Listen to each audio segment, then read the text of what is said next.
Ladies and gentlemen, please rise. And now to honor America, please join in the singing of our national anthem. Representing the three-time Stanley Cup champion New Jersey Devils, Arlette.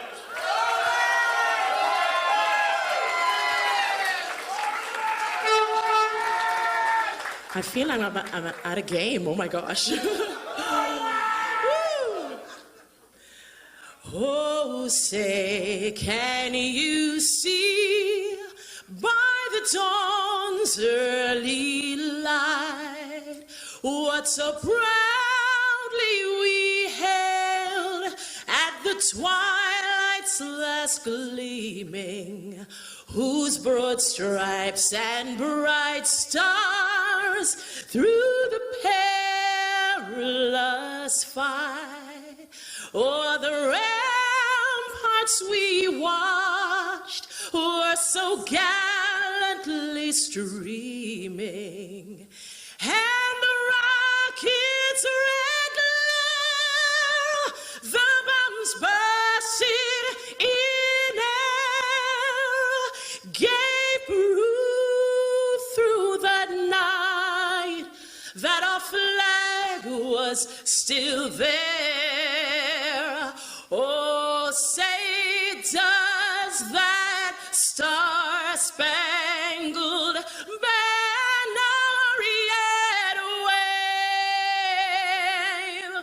o'er the land of the free and the home of the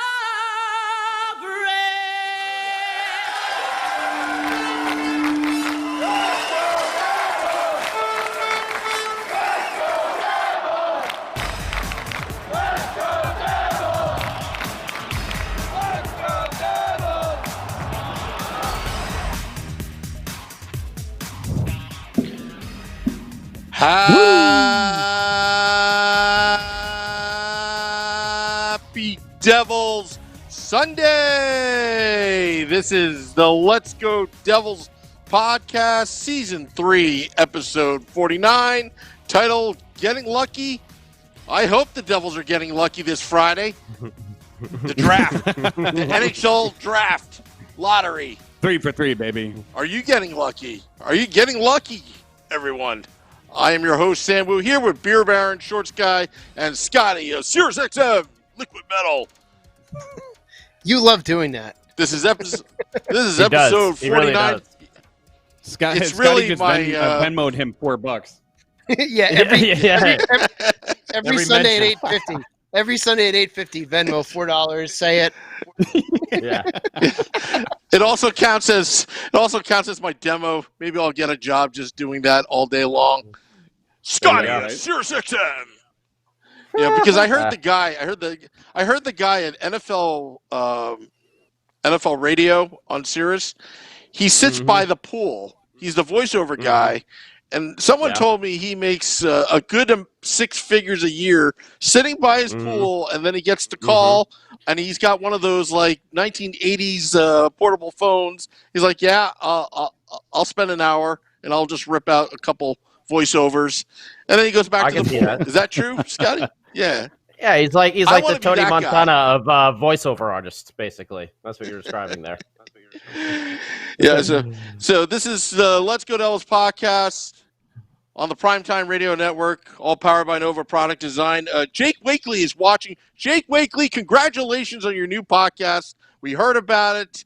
It's great. I haven't listened yet, but I'm going to listen probably this week. I just want to give him a shout out. Jake. Those in the Well done. Facebook Live. Welcome to the club. If you want a tip and you need a guest, call Joe Stanslow. He was one of the Jersey Joe was one of our first guests. He is the man. If you want to start your podcast Joe has an awesome podcast as well. Absolutely. We're one big family. So tonight's topic, getting lucky. I don't know the odds, but can you imagine if the Devils, without Taylor Hall as their good luck charm when it comes to these things, actually gets the first overall pick? Tom Fitzgerald said. Oh wait, he said. Jake said Jersey Joe. Jake said Jersey Joe is his co-host. So even better. Wow. That's a power couple right there. Wow. It's a power couple. They're celebrities like Brangelina. right now. Yeah. I'd have to come up with a mashup for your name.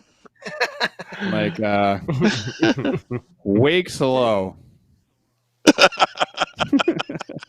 What? It's, you know how they do like Brangelina and stuff like that? Thinking on the Anyways, fly. go on, Sam. Thinking on the fly. Go on. All right, yeah, he's working green over there, working blue. Beer Baron, by the way, are you done with the year? You're done, right? Yeah, but I'm starting a new venture starting on not this Monday, but next Monday. All right, so you get some I'll be time working off. througall the summer. Yeah, a little time to rest and relax. Beer Baron, we made it through. Beer Baron, I gotta ask you about your new venture. One question about your new venture: who does your marketing? Whoever does your marketing of your new venture is great. Does everything right. I mean, I just can't believe it. It's awesome. you know who does the venture? You know who does the marketing? Is the same person that built my house from the ground up with her bare hands. Even though today was Father's Day and I might be the father of 2 children, I walked into the room and I said, "Happy Father's Day," and gave her a mug. So yes, my wife not only did the marketing for it, she also built a small house for a couple of chickens that were living in the woods that she felt like needed a house. Bare hands. Made her own nails. I didn't mean to. I didn't mean to insult her, but when she posted about the new venture, I actually on Facebook I asked her, "Hey, can I help you promote it too?" And she's like, "Oh yeah, sure," but I think she had had that already handled before I even spread the word. But congratulations, Beer Baron. Oh, thanks, buddy. Yeah, and by the way, Jake Weekly, this beard started in March and just has been. I was just like, screw it. I'm not shaving. I'm not leaving my house, so I'm not going to shave for anybody. But hey, listen. On a real serious note, I would like to give a huge shout out to our boy, Mr. Willie Bauman, who's a little laid up at the moment, but he'll be fighting through that, whatever the heck he's dealing with, and all that kind of jazz. But hey, buddy, thanks for watching. We're thinking about you. Keep us posted on what's going on. And that's all I had to say. Scotty's dead silent. Nah, he knows. We had a nice long Zoom conversation. Yeah, last night that was cool. Emergency things happen, and I'm very happy that it's being handled. And I know my boy is a strong fighter. Lord knows, I ended up in devil's jail with him once or twice along the way. Oh my God. Which guy oh my is going to be one of our. I know Vanderbeek. That was the line of the night. Tell him the security guard said he knows Vanderbeek because he put in some air conditioner or something at his house one time or something like that. Yeah, we're going to have a small segment of today's show. I'm just springing this on you guys right now. Of how many times have you been to Devil's Jail, or have you ever been escorted out of any of the arenas, Continental and or the Prudential Center? So that's today. I've been escorted. We'll talk about that. Why not? I've been escorted today. Yeah, I mean, screw the topic about getting lucky. No, I've been to Madison Square Garden. Jake says stay on topic. Jake, you've been watching this show long enough that the topic is just merely a sentence that Sam comes up with 5 minutes before we go live. Pretty much. Usually this train just goes like this right off the rails. Oh, yeah. Devil's Jail, and I know Vanderbeek. That's the line of the night. I know Vanderbeek for our boy Willie Wilder. I just want to say, I did some research here. I just want to say that, guys, I actually prepared. I did notes. That's all because that is those notes are you practicing writing another person's last name. No, that's because you're some kind of radio professional, whereas we're not. You're just a bunch of jerks. You're a radio professional. We're just a bunch of jerks. Okay. Yeah, it's a couple of. You are in you're my favorite in Scotty's church, though. credit. Yeah. Oh well, thanks. But last night, Scotty goes when we were on the Zoom call for Bill, who also just said that he did more than that when he got thrown into jail at Devil's Arena. But Scotty's like, do your research. You know, I want to talk about who the Devils are going to possibly be targeting and blah blah blah. And I was like, all right, fine. You know, I'll do it. It was And then I just all in walked one ear and out the other. No. That's not true. That's not true. This is exactly what happened. So I walk inside and I get myself together, get ready to go to bed. I take out my phone, I start looking something up, and then I just went down a rabbit hole because I just got a new fishing reel.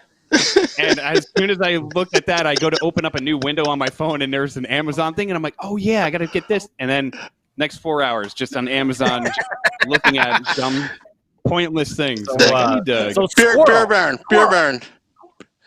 Next time, yeah. get your marketing director to do all the research for you, and then hand it over 5 minutes before the show. Yeah. Maybe I should send this all to Nikki. You should. Yeah, right? Probably should. all She'll like get it prepped done. out in an email. She'll have like a PowerPoint presentation all ready to go and everything like that. Analytics and everything. Yeah. Oh, yeah. Everything. She'll be like, and she'll carve it in a piece of wood that she milled in the backyard. Yeah, she chopped down the tree. She sawed all the boards. She's milling it. While She's watching everything. both kids. Yeah, Yeah. while Meanwhile, watching both Whittled kids. it. I'm standing this far away from a wall, just looking at it, going, "You guys hear that?" Put a protective stain on it, you know. Yeah. Okay, Did you well, teak this? This looks like it's teaked. Anyways, do you guys want to talk about our draft chances for next year? yeah. Yeah. So I definitely thought want it to. might be. I thought it might be a good idea to first look at where we stand next year as a team. Who do we have? Who do we not have? What are we losing? Where are we at cap space? And we are, as a team, we're looking pretty good. And the prospects we have right now that we've been talking about for a couple years now are Mikey McLeod's and Mirko Mueller's and Kevin Rooney's. They're all coming up on their last year of eligibility. So Joey Anderson, we have some depth. We acquired some depth. Looking at our non-roster forwards, Nolan Foote. We got him for another 3 years restricted. Jesper Boquist, another 3 years. Nick Merkley that we got in the Arizona trade. We saw a little bit of him. We have him for 1 more year restricted. And some of these other guys, the Brett Seeney's and the Ben Street, we saw a little bit of. Fabian Zutterland, I've heard, here and there about him. And what's this? I don't even know how to say his name. I'm sure Joe will correct me, but Mikhail Malstev. Is that what it is? Maltsev? We'll just go with that. That's fine. Yeah, we're those are our we actually, getting Nolan Foote, gave us a little bit more depth because he's a little bit bigger. He's a little bit stronger. He's got more of the power forward. We've seen a little bit from Jesper Boquist already. Don't know if he's going to light it up, but maybe a very good, two-way player. Nick Merkley, we're going to see a little bit more from. Seems a little feisty. And then, going down into our defense, non-roster, Ty Smith, Kevin Ball are obviously the two big ones. We all want to see, how far Ty Smith has come along.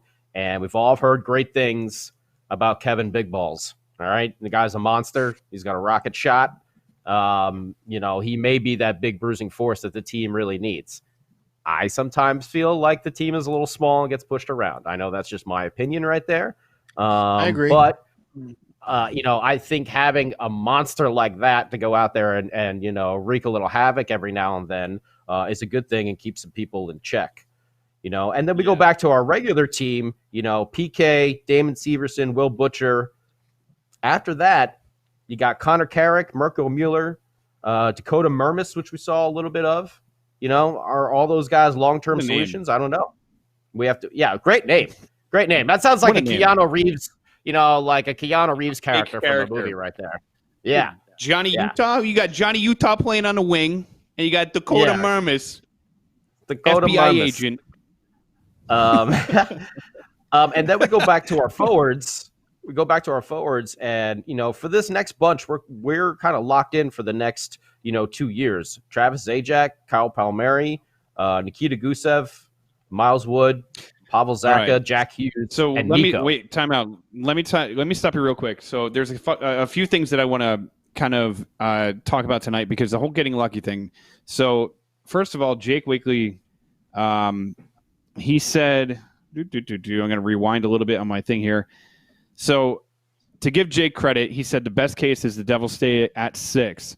There's 2 Swedes, Lucas Raymond, who has been compared to Mitch Marner, and sorry, there's like a bug that just landed on me.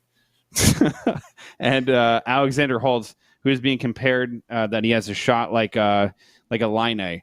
So I mean, I feel like, first of all, if they're in the top 6 because of how deep this draft is, that's going to be great. If they get the number 1 overall pick, fantastic, great. We love it. We'll celebrate it. But if they stay within that top 6 range, it's going to be just as good. The thing that I'm more concerned about is what's going to happen with those other 2 picks that they have. And I know we talked about it in length, and we've kind of discussed it a few times. But if they can get all 3 of them in this draft, I think that will be key. Because you might even be able to turn those into an NHL-ready prospect. And there was one name that our friends at Pucks and Pitchforks threw around that I would love to see, and that's Johnny Hockey. But that's a whole nother discussion that we could have. That's a stretch. Right, that's definitely a stretch. Before we jump all ahead over there, why don't we look at the team first, as we were talking about, as it's constructed, and what do you guys think are the actual needs here for our team? How do you think we're looking? Defense. That's what jumps out to me as well. Defense. Because I feel like bringing Foot in is a great to give depth to the forwards. But with Jesper Bratt coming along, we saw Nikita Gusev starting to take off. Hughes is only going to get better. Same thing with Nico. Be better. I don't know. I think defense is where we would need to focus. Go ahead, Short Sky. I'm sorry to cut you off. No. It's one of the things that you did not mention in your beginning monologue there was goaltending. I think we're good to ride Blackwood, and I would be okay with a Blackwood 1 and Corey Schneider 1A, because there's a lot that Blackwood can learn from the veteran presence of Schneider. I think that's phenomenal. I think that we have offense. For the first time in a while, I think we have a solid top 6 at the very least. But one of the Devils' Achilles' heels in the last couple of years has been their defense at the back end, and we've allowed a lot of goals to lead to ties in the last 5 minutes of games. So there's absolutely some miscue in defense, and everyone complained about Andy Green. Well, he's gone now, so now we have to build a presence there on the defensive end, and a goaltender is a phenomenal goaltender is great, but if a phenomenal goaltender does not have good defense to help him out or her out, it's useless. So we need to build that D. You want to have that defense that can help the goaltender out and to really solidify and shut down and end a game, which we have not had that ability in a couple of years. Defense is our Achilles heel, and defense is what we need to solidify. And once we bolster that, I think we'll be going on the right track. But we've got everything but that shutdown defense for the last 5 minutes of the game, and that's one of the most crucial times. And it just seems to be we faltered on the last 5 minutes, and we lost a lot of games because of it. Letting teams tie in the last 5 minutes, going to overtime, and losing in overtime or a shootout. Defense to shut down and end a game. And actually, I'm really glad you brought that. I'm sorry. I was going to say, I'm really glad you brought that up, Shorts Guy, because with Mac Black, he's also next year he will be a restricted free agent. So we have some, decisions to make there as well. And there are some good goalies in this draft. Is it ever a bad idea to grab goalies? I don't, it's.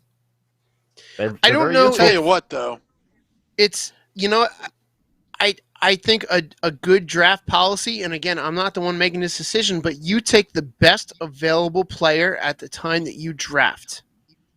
Yeah. And if it's a defenseman, if it's a forward, if it's a goaltender, you take that best available player. But then again, you always wind up getting those draft picks that are really good.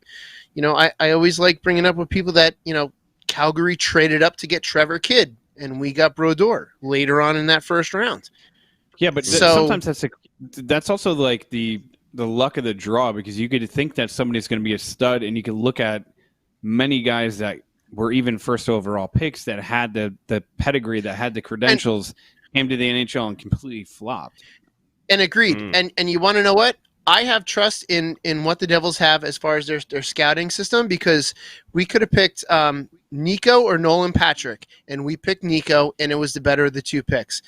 We could have picked Capo Caco over Hughes, and we picked Hughes, and I still believe that is the better pick.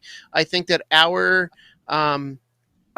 scouting system can find the right player to pick, and I think that the Nico pick over Nolan Patrick is the prime example for that, because he, as much as Nolan Patrick was touted coming out of juniors, and Nico was kind of like, the dark horse to be number one. I think Nico was the better overall pick, the better overall player, the better overall person, from what I've heard about Nolan Patrick.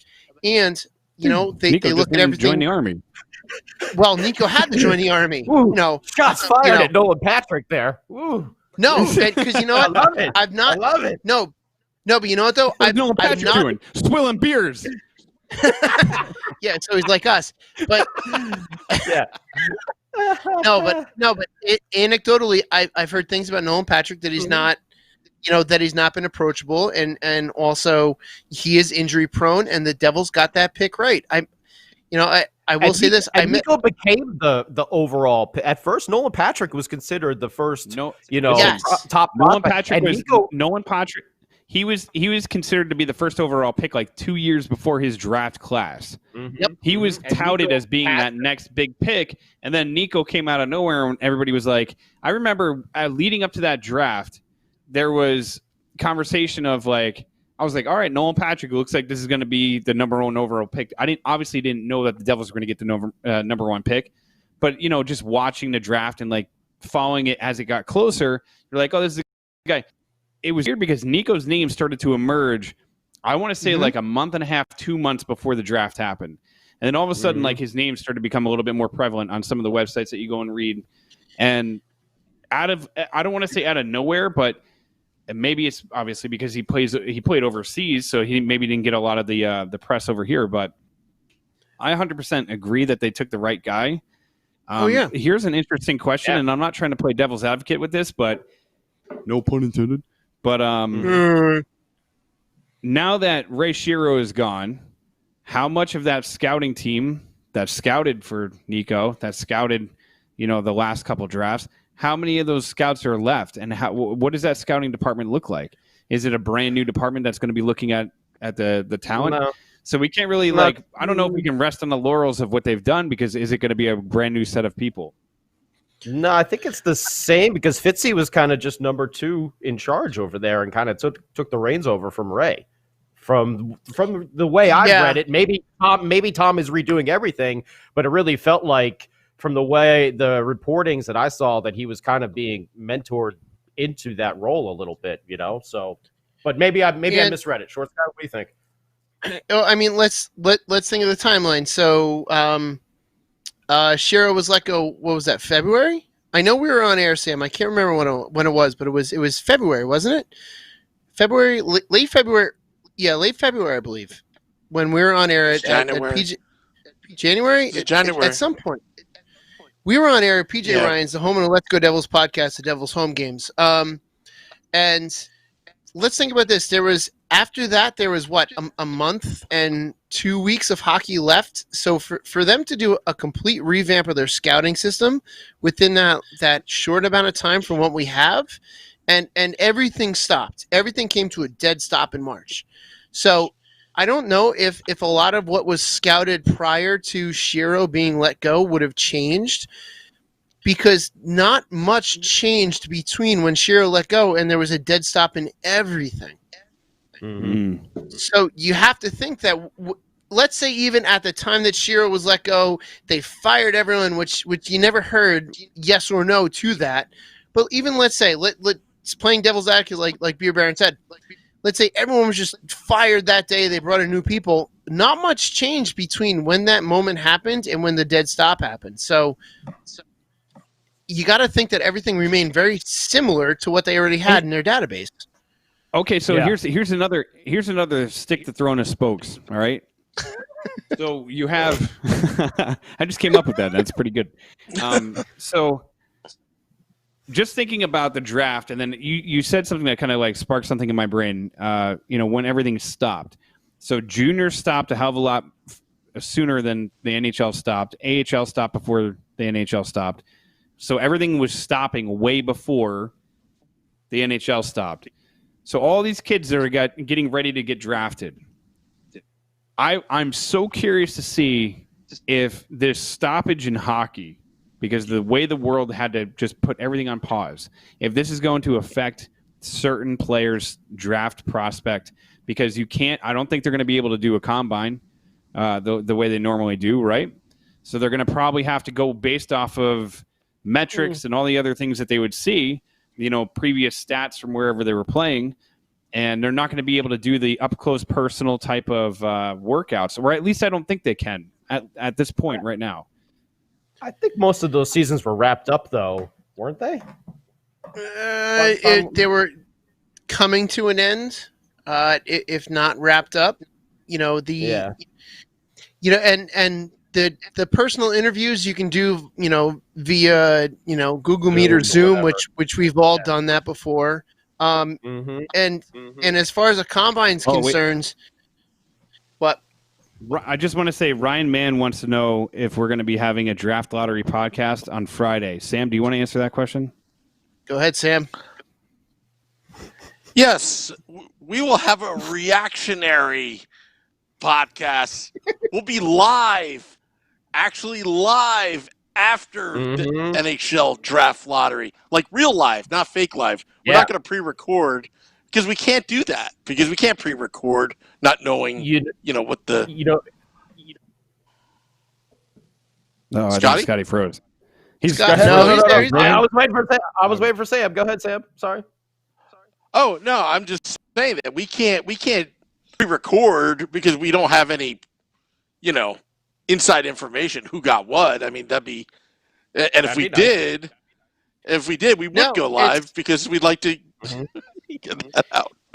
It's going to be like it's going to be another reactionary podcast, like when we got the first overall pick against the over the Rangers. So look for that. That was a fun time when we had that. We're going to have another fun time with this one, no matter what no matter what pick we get. And what we can do is start running maybe a couple mocks about, where we're going to look at with these draft picks. Because really, for the Devils, we really need to focus on this first round.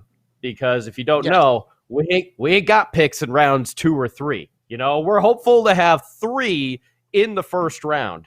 And then, we got two in round 4. And then I think we got 1 in like 5 for the rest of the draft. But we don't have anything in the second or third round. And but that's the fun thing is between now and the actual draft. Obviously, we know that can change. But by the way, Joe Stanislaw. Sorry, Stanislaw. I want to get that right. Get it right or pay the price. He said that most of little salute your shorts reference. He said that a lot of the Devil Scouts are intact, and to answer Jake Wakely's question that I want to propose to you guys next, but I'll let you finish. Sorry, Scotty. And then we'll ask Jake's question. Okay. Sorry. So it's quite all right. So focusing in on this first round, Shorts Guy, what you were saying, and I agree, that we should really focus in on defense. However, the way that these mocks have been running so far really sees the Devils grabbing wingers. And wingers, that are, similar to like a Jesper Bratt, Nico and Jack Hughes type of real goal-scoring people. Lucas Raymond, who someone on the Facebook page had mentioned already, and Alexander Holtz, they're both from Sweden. They both play on the same line. They're both phenomenal, but they are scoring, machines. Then there's Anton Lundell, who might be where we pick, with Arizona's pick. It's basically he's Travis Zajac, the next generation. He's a big two-way defensive forward who, may not light up everything, but maybe, that's something that the Devils could use. I mean, they would be insanely stacked down forward, and maybe that means that they could move Jack Hughes to a wing or something like that.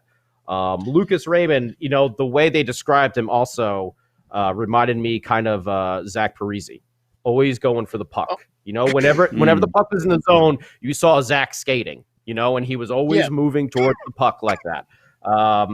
So that's what I heard. Now, the one D-man, if we don't get Jamie Drysdale seems to be the D-man that might be out there that may fall to us. Puck-moving D-man, lots of poise, lots of confidence. But in the mock so far, these seem to be the guys that we're getting in that top 10. Well, and you also have to remember that most defensemen don't come out of the draft and make game day rosters within the time period of the draft to the opening unless day you're of the number new one season. overall. Yeah. Unless you're number one. Even that's a stretch, though. So no, the dude from Buffalo 2 years ago. What the hell is his name? Well, and you can't remember it. So that shows right there how much of an impact he is. No, I can't remember it. I can't remember it because I can't remember it right now. So let's say as a kid. Nikki, who was the draft pick from 2 years ago? Tell me. Come on, Nikki, get me the scouting reports now. All right, so Thank Nikki, you, Joe. build me a draft board. Build me a draft board now. Rasmus Dahlin. Nikki builds the draft board out of old spruce. My God. So all right, Nikki, get me a bench. Thank you, guys. So all right, so let's say the Devils all pick forwards, and I think as a fan base, we need to be prepared for someone to be traded to bring in a defenseman who's ready to go and be an impact player right away. We all hated seeing Blake Coleman go. We hate seeing those players because we tend to get very attached to our players, especially the Devils have always picked. The Devils have always had players that were very good character players. So be prepared to see someone moved, and you know what? That person to be moved could be potentially Corey Schneider to bring in a defenseman. Well, if someone needs goaltending, I'm just throwing that out there. I know nothing. I'm just using it as an example. But he recently said in an article in the Star Ledger a couple weeks ago that he felt like he was going to be traded during this season or sooner than later. So, I mean, I don't know what that means. I don't want to read between the lines if he was told something, but it could happen. They could make him available for the expansion draft when that happens. And they could. And I know the Devils have a couple good young goaltenders in the farm system. But if we, defensive draft picks are usually a pick where you pick it in 1 year and you don't see it for about 2-3 years down the road. I mean, look at Ty Smith. We all thought he was going to come up last year. They sent him back down, and I honestly think that was the best move for him because you saw what he did juniors. He tore it up, and sometimes that's exactly what you need a player to do, to have that chip on their shoulder and say, not yet, and then they go and destroy a league that they're in to prove that they are supposed to be where there's, that they should be in a higher level. So if we do not, let's say we get top wingers and that's all we pick, then we need to be prepared as a fan base to see a move for a defensive, a good stud defenseman. And if you get one good stud defenseman to organize everything in front of Mac Black, you can see a complete change in that defensive end of the team. This is what I think. I mean, Fitzgerald said that they need more beef on the blue line. They need more size. Where's the clip? Are you setting something up? Where's the clip? I can't find that clip. I actually screwed that one up. You had an opportunity. You waited for 10 minutes to set up that punchline and you didn't even deliver. Come on, man. But Hey, no, listen. seriously. But back to the goaltending situation. You know, Mac Black's the future, but remember, if you take that mindset, back in '88, it was Sean Burke was the future, but they still drafted Marty Brodeur in '90. Yeah. Mm-hmm. I think if the best available player is a goalie, grab him. Reason why? Oh, I'm not against that. Think about what you can get out of Mac Black if he becomes expendable in the future down the line when this team is a playoff team, or the value of having a 1A, 1B tandem going into the playoffs. That's just, my thought about drafting a goaltender. But then again, you find goaltenders in the later rounds too. I mean, you look at Henrik Lundqvist, they found him in the 6th, 7th round. Pekka Rinne, they found him, in the 7th, 6th round as well. So, and Sam, I am not against that. If we get if we get the 3 top first round, picks that we're supposed to get, and the next best available player is a goaltender, take them. I will always advocate for taking a goaltender no matter what. And you're right. Sometimes a top goaltender is not picked in the first round or the second round. Sometimes 3rd, 4th, 5th, 6th, 7th. We definitely do have some depth at goaltending. Going down to Binghamton and not Rochester, Adirondack. Sen is one of them for sure. But if the top player at the time that we have a pick is a goaltender, take him. I will always advocate taking a good goaltender. I will always advocate for good goaltending, no matter what. I think my bias towards the position has been pretty well documented over the history of this podcast. Would you take 3 goaltenders in the first round? No, if they were the top 3, if they were the top 3 players at the time that we picked, yes. Why not? If they are the top Why 3, not? because you know what?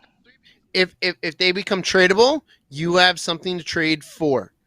And also, if you look there, goaltenders, you look at the Blackhawks, they've won with a couple with multiple goaltenders. The Penguins had Fleury, and then they got rid of him, and then Murray won them a cup, and now they got rid of Murray, and it's another one. You don't have you really don't see long-term goaltenders a lot. That's kind of unfortunately phasing out. So having a hot goaltender for 5-6 years may seem to be the new trend in the league. Those dreaded blue, I'll reserve what I'm going to call them. They probably have, them in Nashville with Pekka Rinne have one of the longest tenured goaltenders in their rosters that I can think off the top of my head. But goaltending seems to be if you're hot for 5 years and then when you cool down, you're ushered out the door for the next hot guy. I mean, look at the Sharks. They seem to have a hot goaltender every couple of years and they get a new one every couple of years. Yeah, and they never make it work. Nope, never. But none of their goaltenders shot across the bow to the Shark fans. Suck it. Happy anniversary, Jaws. Yeah. You know what? Forever to me, the Sharks goaltender of note is Evgeny Nabokov. That's who it is. That's it. Listen, I mean, I was watching in the realm of being in quarantine and you watch like random things. The other night I flipped on MSG to watch the Devil's Rewind and they were showing Game 7 of the Eastern Conference Finals against Ottawa. And I was like, man, I forgot how good this game was. That was a hell of a game. And I'll tell you what, to give the referees of that game credit, or maybe it's just because okay, talk about going off the rails. We're going to go off the rails for a second. So watching that game, Sam, that's 10 minutes too late. So watching that game, and I'm not even thinking about like any of the 95 or any of the old stuff, because if you watch any of the old stuff, you're like, damn, none of that would fly in today's game. But even in 2003, I'm watching the game and like there was so much hooking and hugging and grasping and grabbing and like, first of all, seeing a game without the trapezoid was super weird, but you're watching this game and it's just like everything that was going on the ice. You're like, this never would fly in today's game. There would be so after a while, as I'm watching it, I was going, all right, every time there's a penalty, I'm just gonna like kind of just call it out in my mind, like, all right, up penalty, and it was like every 5 seconds there was something that was going on that could have been a penalty. You mean it's just crazy how Crosby change? Yeah, it's just crazy like that, but that's the way the game is. And then just to kind of be full circle to something that Scotty said earlier in the podcast about the Devils being like a smaller team and getting pushed around, it's almost like you have to have a fine line because you need to have the speed and you need to have that finesse that the Devils are going towards or leaning towards, but you 100% need, and it's not even like, well, you need a fourth line to go out there and punch somebody in the face. Like, it doesn't work like that anymore. You need just a couple guys that can move bodies. Like Brian Boyle, when the Devils made the playoffs a couple years ago, was a perfect example of what that big man could play a role, or like what kind of big time, like big bodied player you need, because he still could score a couple goals. He could still, contribute. He was a force on that power play. The power play, but like the face-off circle. But he was also a big body and would. It was an intimidating force out there too. So hopefully whatever they do, they find that balance. And I think if you looked at when Pittsburgh was winning cups, and the teams that are winning cups nowadays have that perfect balance. Look at St. Louis when they won the cup. Perfect balance of finesse, but also just in-your-face grit. Balance. I'm going to have to respond to Ryan Mann in the Facebook group, and yes, Ryan Mann, Archis Urbe, one of the best Sharks goalie with the bubble cage, the combo cage. I tend to go Nabokov because I love that. The Jofa bubble, the Jofa bubble, like Canes, Islanders, Sharks, but yeah, Archis Urbe is definitely a solid classic goaltender for the Sharks. But I loved Nabokov's helmet. And that was, as I was getting into the game, and those mid to late 90 helmets were just the best. Sorry, I had to interject on there. I had to just throw Ryan Mann's comment out there. Sorry. Don't get me going on goaltenders. It's no Chris Terreri helmet, but it's close. I have that helmet. My first goalie helmet was that. Sorry, had to say it. It's downstairs. It's downstairs. I can pull it out and wear it for a podcast if we need. You should. Hey, you 100. Just go get it right now. I mean, it's so dirty. I gotta clean it up. If I'm gonna put it on my head, I gotta clean it up. You know what though? Like, oh my God, there's a spider. I will tell you this though. Those coup combos, those things on the secondary market now go for a ton of money. If I cleaned up my helmet and threw that somewhere online, I could easily sell that for over $100 because people want those combo helmets. And that combo helmet, that was before I used a cat eye when I shouldn't have, and that was the cat eye is the best goaltending cage to have. Sorry, but I should not have used it. It was illegal for me, but yeah, that was the best combo helmet. Chris Terreri, Chris Osgood, even Rick DiPietro started with one of those combos. Mike Vernon. Sorry, I'm going to stop now before I go into the history of goaltending in the 90s and 80s. Hey, do you remember? You remember whatever his first name? I think it was Dave Reggett. Dave there was like Reggett? a song.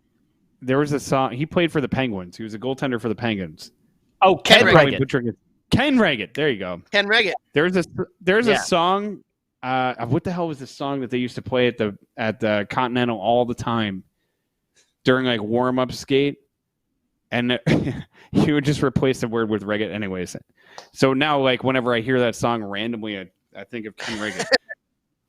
I can't even remember the song, so it doesn't even matter. So let's just keep going. That was a fantastic story.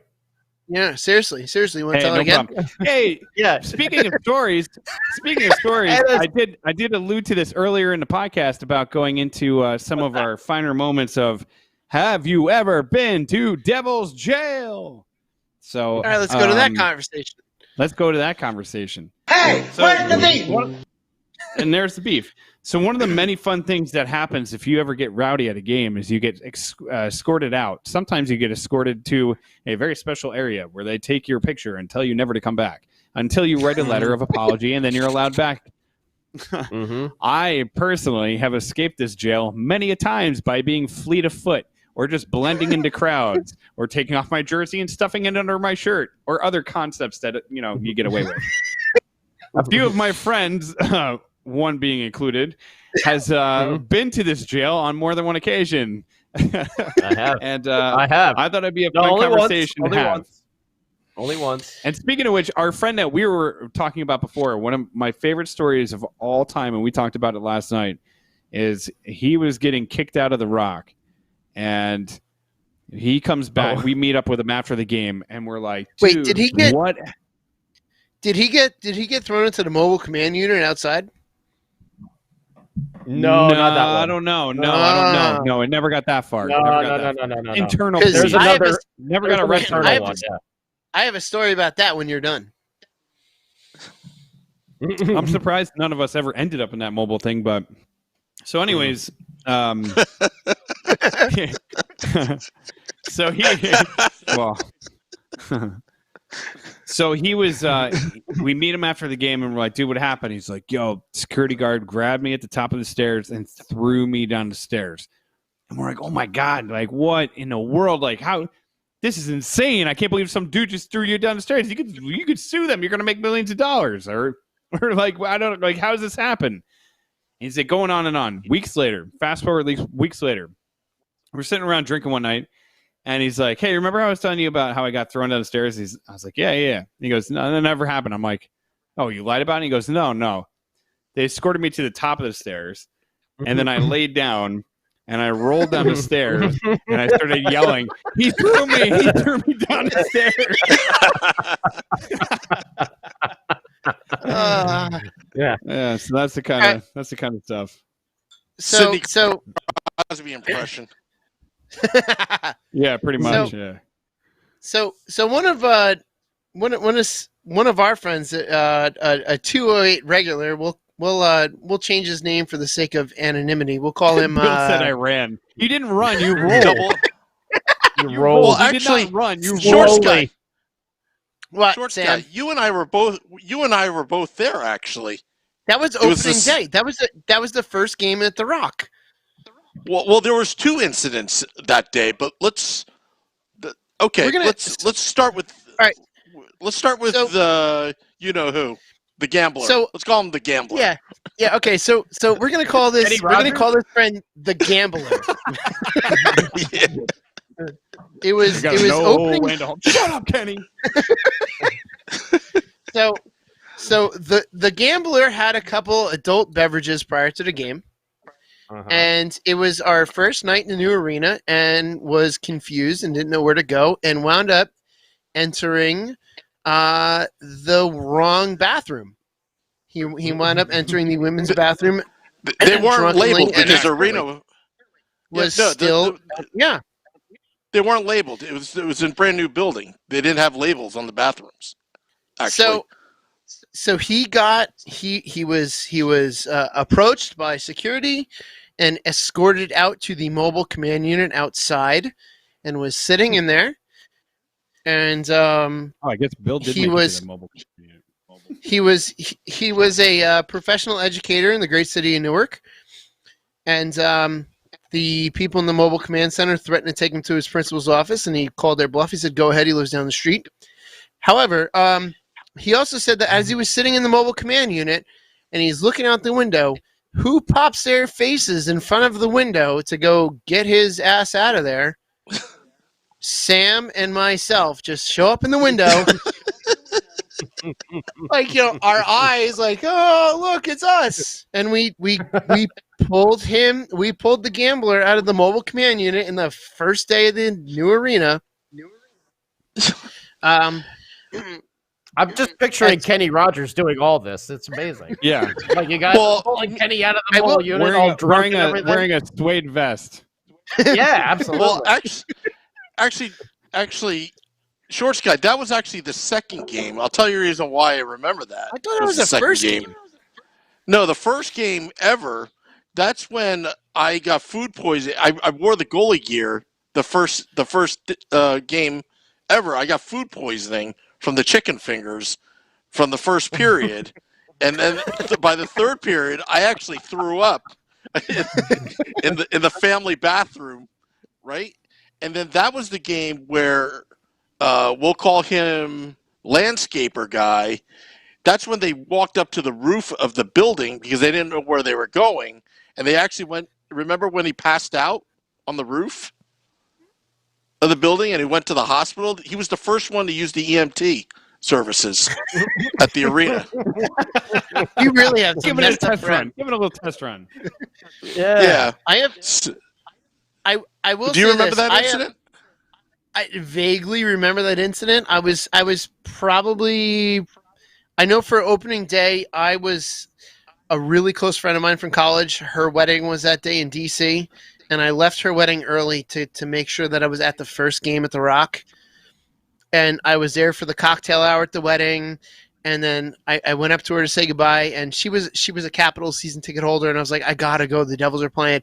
And she looked at me, she said, I understand, go, have a good time. And I was like, yes, this is why we are such good friends. She also played hockey at college, so we played for the same college. It was a great friendship, and she understood hockey like I did. So, but I was going to say, I have not personally been thrown into Devil's jail.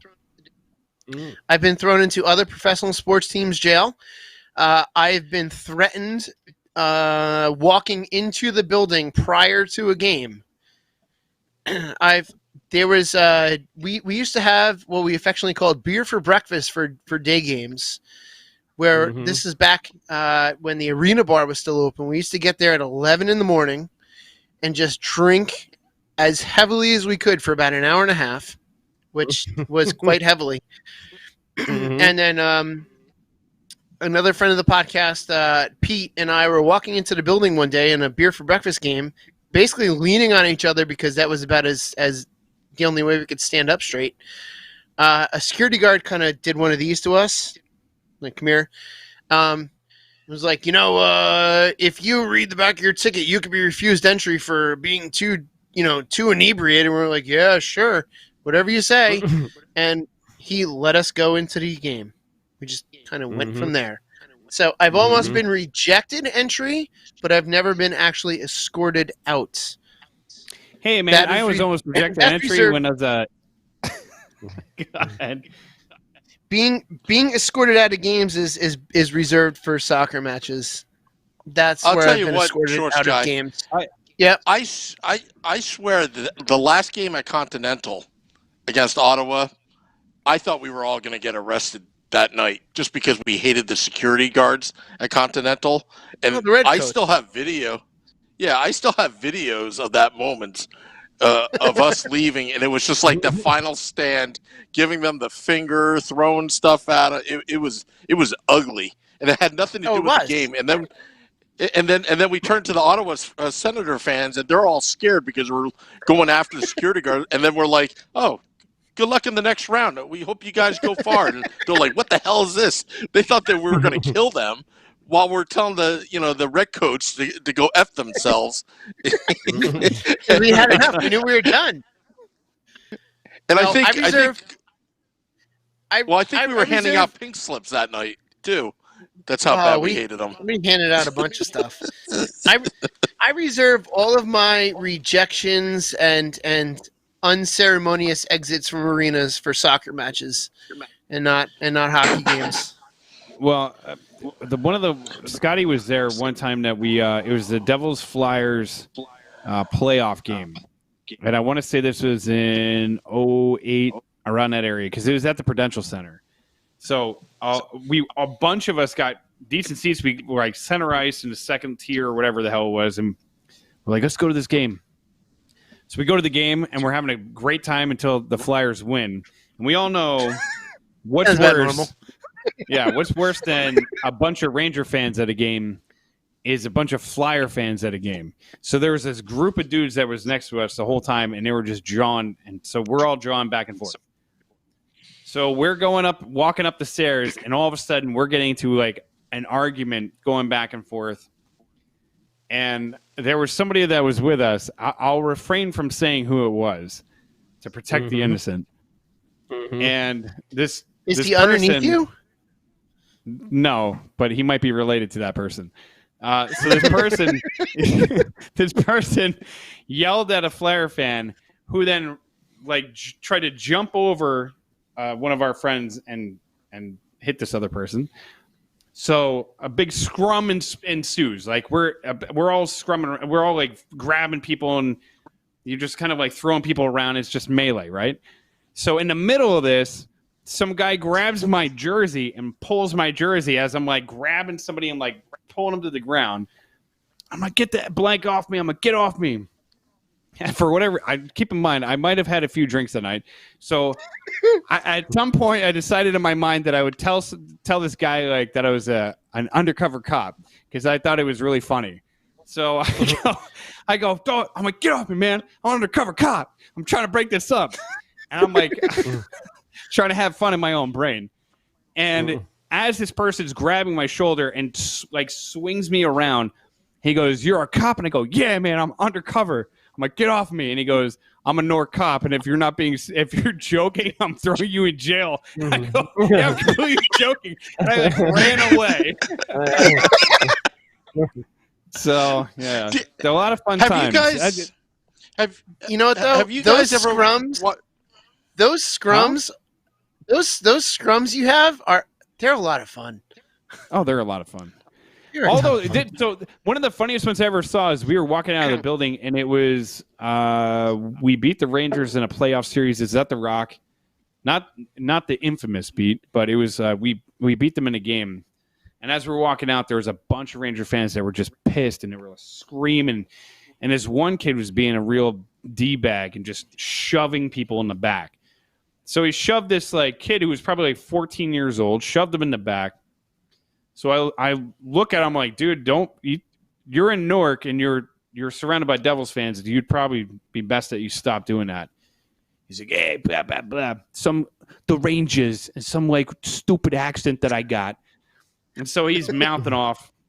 And I'm like, you're going to get yourself in trouble. And I'm like, listen, man, you guys lost. Just get out. You just get out of here, blah, blah, blah. So people are yelling at this kid.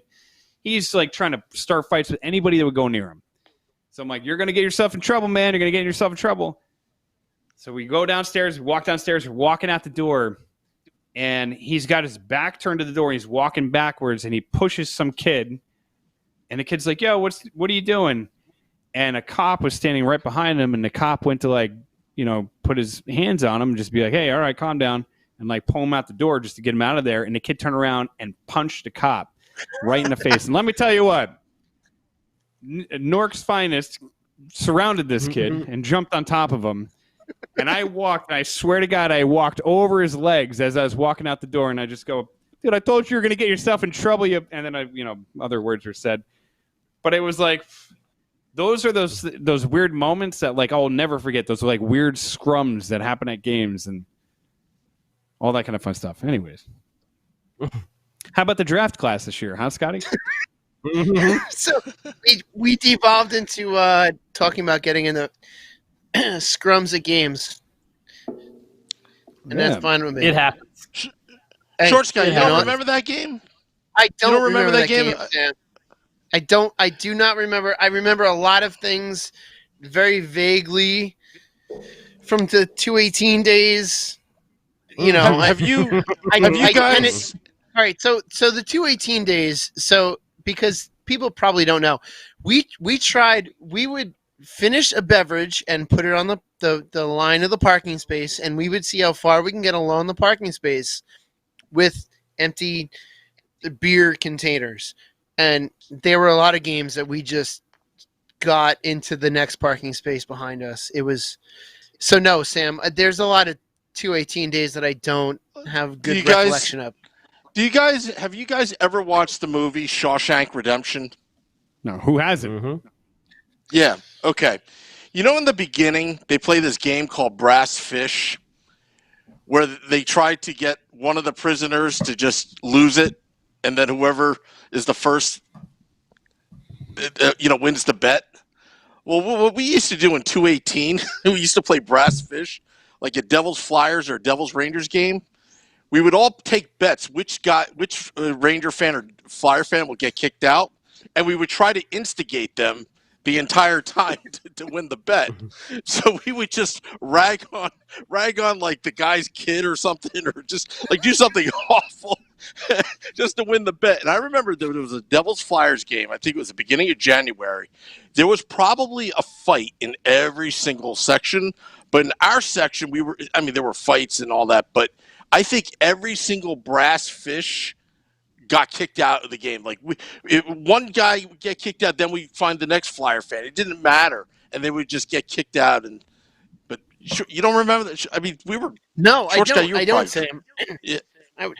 I probably was. I mean, I had a lot of beer in 218. I'll admit it. I had a lot of beer when we were in 218. There was, and then Ryan. Corporate had to write all the letters. No, that was but she came in after, like, towards the tail end of 218. Like 218 was Ryan at his finest. That section in the old Meadowlands at Continental, 218. We had a great time. That's how I met you guys. Yeah. The vulgarness of that section, like in today's world, you can't. We'd probably be arrested, and it was so bad back then.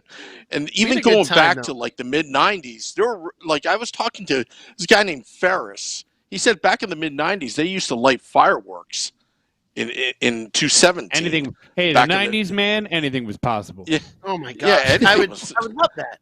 I would absolutely love to be able to do stuff like that today with fireworks or smoke bombs or flares inside the arena. Like, bring that on. I will do that. I'm telling you, the pre-9/11 days, you could get away with anything. I mean, you could bring stink bombs. That Devils Flyers game where they threw that military smoke bomb on the ice. That was way after 9/11. And that was like, you know what's crazy is, like, we lost in a shootout in that game because they threw it right before the shootout was going to happen. There was, like, never really any mention of that. Like, people talk about the craziest things that ever happened in sports. I'm like, it wasn't like out of the crazy, like, dude falling into the penalty box and Idomi beating the crap out of him. But it was, wild. I don't know. To me, like, a smoke bomb inside of a game is not a super crazy event. Like, I've got a dozen smoke bombs sitting, in my house right now that I could bring to a game. I don't see that as a big deal. No, he won't. If you're listening, he won't do it. Or will I? Or will I? I mean, it's there's a lot of things that, like that. I don't know. That's just the soccer mentality in me coming out. That you and Sammy came to that game. You guys saw all the insanity that happens there. And Scotty will see it when I come out to LA. All right. I'm ready for it.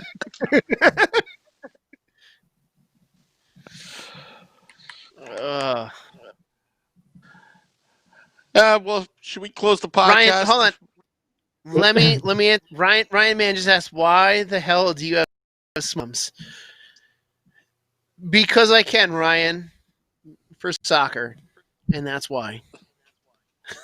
And I can attest. Like walking across that bridge with you when we went to the that Red Bulls game, and you're like, "Here, take the smoke bomb." I'm like, "We could just like light this up in the middle of the road, and nobody's gonna say anything." And you're like, "Yeah, the cops blocked the street." I'm like, "All right, then, let's do this." That was like one of the cooler things. Like walking into the game was like walking into the game. That was like one of the most exciting things. We tailgate, then we rally with people, and then you march in as a group with like smoke bombs and chanting and people yelling. And I'm like, this is amazing. If only the Devils could do something like this. Yeah, I remember. We could. I remember We could. I don't know how they would do a I don't know how march. they would deal with smoke bombs in Newark. They probably wouldn't like it too much, but Newark's got bigger problems. Smoke bombs are the least of their worries. yeah, I don't know, man. But if we could do that, hell yeah, I would do that in a second. If we could get like a rally, We could do that next outside. year when We could do that outside of the official bar of the Let's Go Devils podcast, PJ Ryan's, in the street there with the other two bars that don't want us. We could absolutely do. We could absolutely do a rally with smoke bombs and flares and stuff like that, and have a good time, and then walk into the game. We could totally do that. for sure. Dude, I would Plan a definitely do it in train heartbeat. time, and everybody walks from the train station up, and then you can just throw all smoke bombs and everything. Yep, I'll meet bring at 'em. Penn Station and walk. I'll bring him. I got him. Yeah, and don't forget, the first live podcast that we're going to have is going to be Tavern on the Rocks in Rockaway, New Jersey. I And then can't from wait. there, I can't. That moment is going to be one of the best moments of all time. How is the proprietor of Tavern on the Rocks? How is Jeff? He's doing well. He's doing well. He had a good Father's Day today, so Good. he's doing good. Good. Well, he is a very good friend of the podcast, and we love Jeff. So tell Jeff we said hello and happy Father's Day, and happy Father's Day to all the other Devils fans listening in today. And Beer Baron, happy Father's Day to you. Thank you, sir. Mhm. I believe that you're the only, at least the only father that that you have knowledge of. The rest of us, who knows? I don't know, I have a Scotty. cat. I have a cat. I'm the father of a cat, but I don't have any other knowledge of anything else. But happy Yeah, I got Father's Day to you, dogs. Beer This is, Right Baron. here, this rap at your door. This is sponsored by Ancestry DNA. If he kind of looks like him, you might want to get him tested. And we've gone way off the rails. What else is new? Well, Bill we Bauman. want to wish. Listen, brother, you're gonna nail next tomorrow. You're gonna do great. Hit us up when. Remember, Scotty said we have to have a Zoom call at 11 o'clock. What is it? 11 or 12? 12 o'clock. As soon as everything is taken care of. But you be good, brother. We love you. Happy Father's Day, Bill. We're thinking about you, man. Hey, Sam, I believe I'm going to be a guest on one of our sister podcasts tomorrow. Yes, Hockey on Tap. Shorts Guy is going to be a special on-air guest. The And, first. I will be. The first on-air guest Yeah. for Hockey on Tapped. Yeah, you can find them on the Primetime Radio Network and on their social media pages on Facebook, Twitter, and Billy Dean. We've had him on our podcast when Billy filling in. Billy Dean was on the podcast with Phil Pritchard. Yeah. Yeah. So So everyone, this Friday, listen to that insanity tomorrow. So this Friday, we're going to have a virtual party live. A virtual party live after NHL Draft Lottery. We don't know what time it would be, but once we figure out where we stand, we're going to get reactionary. I think we'll try to get a couple guests come on. And May as well. also, rumor has it, I think Erica Walker may be getting married that Saturday? I don't know. I don't have the exact Unless- details. Unless somebody shows up banging on the glass like Wayne's World. Yeah. Wrong church. Alrighty. Till next time, Dylan. We'll see you Friday night. Let's go Devils.